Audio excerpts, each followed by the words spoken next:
Hi, this is Chris Campbell, and welcome to the Food Institute podcast. This week, we will be speaking with executives from Valassis, a Vericast company, and Filippo Berio on how they pushed up in-store sales of extra virgin olive oil during the pandemic. But first, if you're new to the Food Institute podcast, we ask that you like and share this episode and share it with your friends and family over your social media accounts. Really can't state how much it helps us when you spread it this way. That organic kind of growth really helps us get our message out, and we really appreciate it when you do so. To start us off, meet Meghan Boyd. I'm Meghan Boyd. I'm the marketing manager for Filippo Berio. We've been around for over 150 years, providing really great, authentic quality olive oil to consumers here in the U.S. We're currently sold in over 70 countries. And we also in the U.S. recently introduced our lines of pestos, vinegars, and glazes to the market. A little bit about me. I've been with Berio for 4 years now. Prior to Berio, I was in the agency world, and I've also had experience in fine jewelry, food and restaurant, watches, and some other CPG categories. The project between the two companies was to increase in-store sales of extra virgin olive oil among olive oil consumers. Meghan noted the overall idea of the project. It was really important that we target those who are already in the olive oil category, but may not have tried our brand. We wanted to build awareness for the brand while also encouraging trial, and Valassis's data access allows us to find these consumers for our advertising. Now I'd like to introduce Kevin Leary, an executive director with Valassis, who also worked on the project. I have been with Valassis since 2014, but I have been in the CPG media marketing industry since 2005, and I specifically, here at Valassis, working within our CPG vertical, work with various manufacturers and agencies, across the country, to really help them build end-to-end marketing solutions to drive commerce and to drive sales for their various brands. A little bit more about Valassis. So Valassis, we're a marketing technology company that uses our proprietary platform known as Illumis to really identify our brands that we work with. They're the right consumer at the right time, with the right media lever, whether that be print media, digital media, social media, to drive commerce, and even more importantly, on the back end, be able to measure sales, but also be able to optimize programming with sales data that we see within our Illumis platform. That project included a smart TV enabled advertising campaign for specific markets. I'll allow Meghan to explain the project in more detail. Yeah, we had done connected TV the year before and found it really to be quite impactful in building brand awareness. So we opted to do that again this year, but with some new creative executions where we could feature a store locator if someone had a smart TV. And that really helped to show consumers that we were available in their area. It showed the store that we were the closest to them if they wanted to make a trip out. And I think it really just helped reinforce that we're available in your area by showcasing that in a very easy to use format. The program was launched in 3 regions of the U.S., the Southeast, the Northeast, and the Midwest.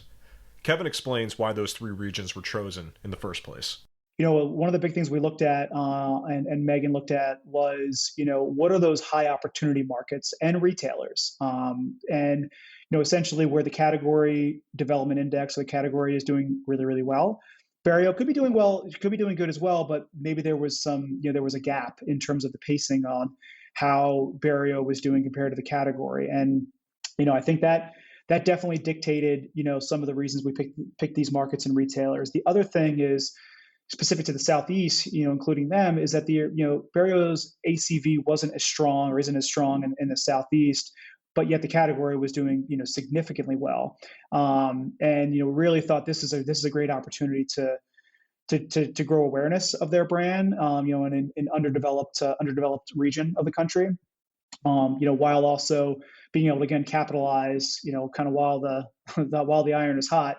In the sense of the category was doing so well across the board, so many new entrants into the category, across all 3 markets, but definitely the Southeast as well. So that was a very opportunistic market. Since the start of the pandemic, a lot of media coverage had been focused on online grocery sales. I asked both of my guests why they decided to focus on in-store sales when there was so much attention placed on the other side of the retail dynamic. Meghan was the first to tackle the question. Online grocery had grown tremendously during the pandemic, but at the time the campaign was starting, shipping carriers were overwhelmed. Some retailers were working on online ordering systems that needed kinks to be worked out. And some retailer sites had no appointments for pickup and delivery for months out, so consumers had to go in store. Some consumers were taking an omni-channel approach because if there wasn't out of stock at their local store, they may be going online to find it elsewhere and vice versa, thus still requiring a trip to a store. And finally, that trip to the grocery store for many could have been their only time in the week to escape their homes during lockdowns or other COVID restrictions. So it really became a lifeline to the outside world. All this to say, once it was safer and consumers felt more comfortable venturing out, we wanted to drive foot traffic to brick and mortar stores. Kevin also shared his thinking on the matter.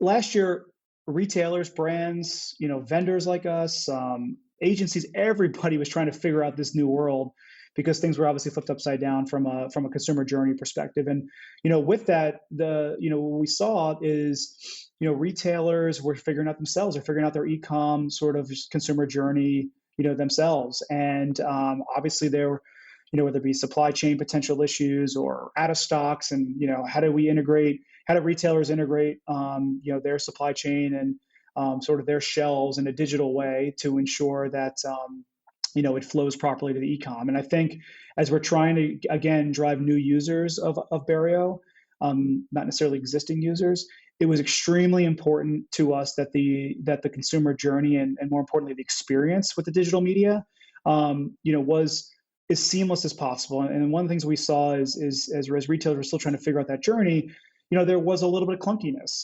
where the brands would not necessarily be in stock online, or there would be a replacement product that would replace Berio if for some reason it was showing out of stock, and would put a competitive brand in there. And that's certainly not something we wanted the consumer to experience. So, as the retailers really spent a lot of last year, and I will say they've come a long way, and it's amazing how the journey has changed.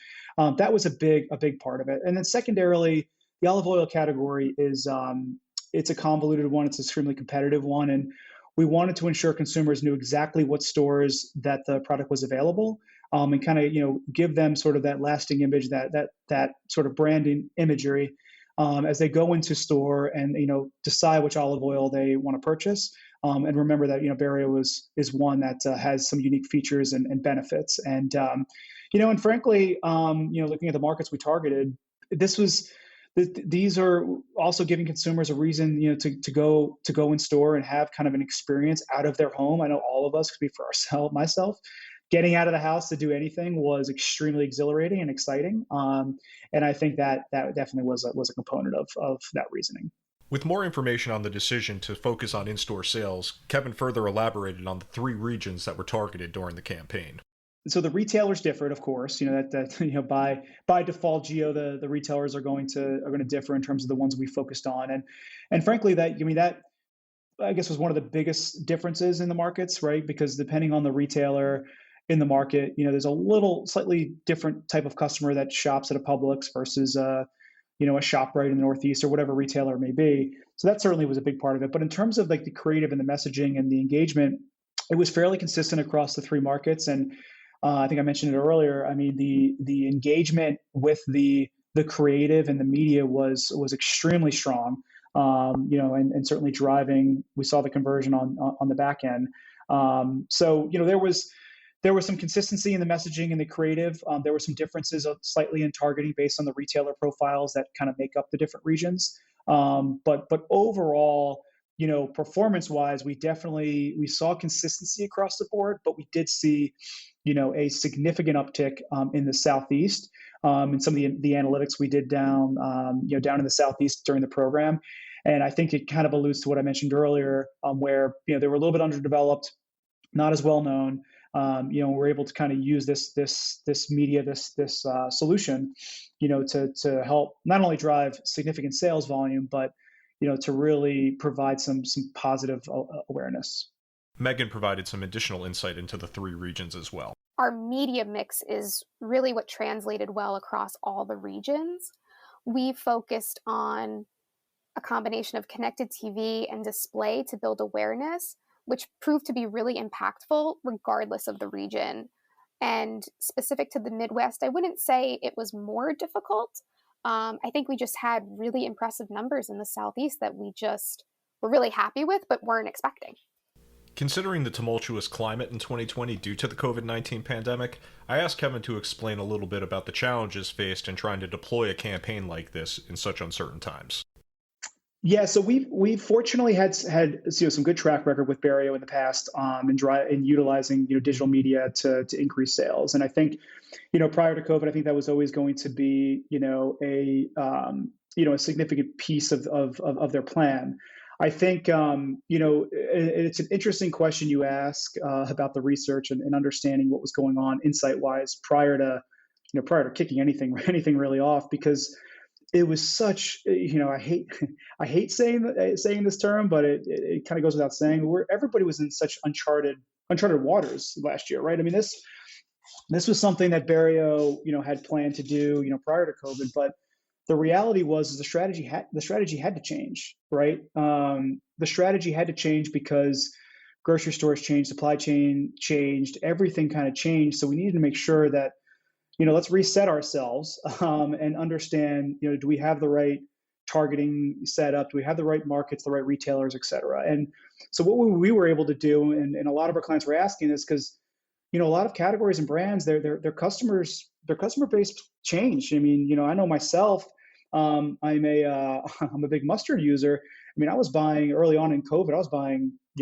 mustards that I had never even heard of before, just because there were some of my favorite brands not available. So we really used the time, and it was early on in COVID. It was really, April through June, to just make sure that we had the right, we had the right strategy. We had the right target audience we wanted to go after, all those things. And some of the things that we were able to glean, utilizing a lot of, IRI data and sales data and some of those analytics, which we always pride ourselves on making sure we use from a targeting and optimization standpoint, is, we learned a lot, right? So certainly the olive oil category in the first 4-ish weeks of COVID, really kind of the month of April, if you look year over year, it was up something like 54% in the overall category, which is just outrageous. But during COVID, weren't,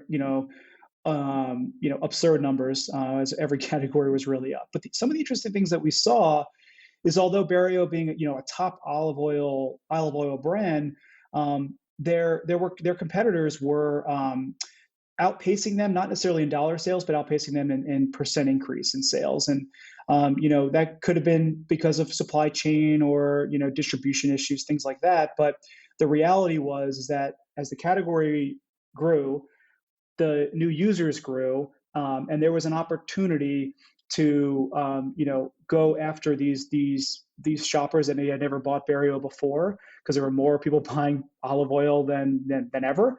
So it was a real nice opportunity for us to work with them to identify those customers and drive them in store to purchase the product. And there were a few other things that we saw. Was interesting is, we looked at some demographic changes in terms of the buyers of the category, and saw some interesting things, like a higher household income was buying the category, and some small things that maybe necessarily weren't part of the core Berio target audience, were things that we now had to consider because of the changes in behavior and the people that were buying the product and category. Considering the tumultuous climate in 2020 due to the COVID-19 pandemic, I asked Kevin to explain a little bit about the challenges faced in trying to deploy a campaign like this in such uncertain times. The results of the program were impressive, with a 6% sales increase at the store level for the extra virgin olive oil. I asked Meghan if this extended to other olive oil products that Berio had made. Did. So the extra virgin olive oil was what was featured in the ad campaign, but we did see a 3.4% sales lift across all of our olive oil products in the Southeast sales lift study. So that was really, really great to see. I also asked her if there was any online sales lift connected to the campaign.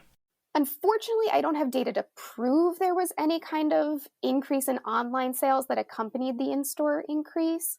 But what I can say is that our website visits were up significantly, even though the campaign had a brick and mortar focus. So that was really an amazing thing to see, even though there wasn't maybe a causality, there was definitely a correlation happening. All in all, the campaign seems to have been a success. And that will bring us to the end of this edition of the Food Institute podcast. To learn more about Valassis, Vericast, and Filippo Berio, please take a look at the links in the description of this video and follow them on their social media channels. Remember, if you're new to the Food Institute podcast, please follow, like, and share. And if you'd like to learn more about us, follow the links in our description to learn more about how membership can help you and your company. Until next time, this is Chris Campbell, signing off.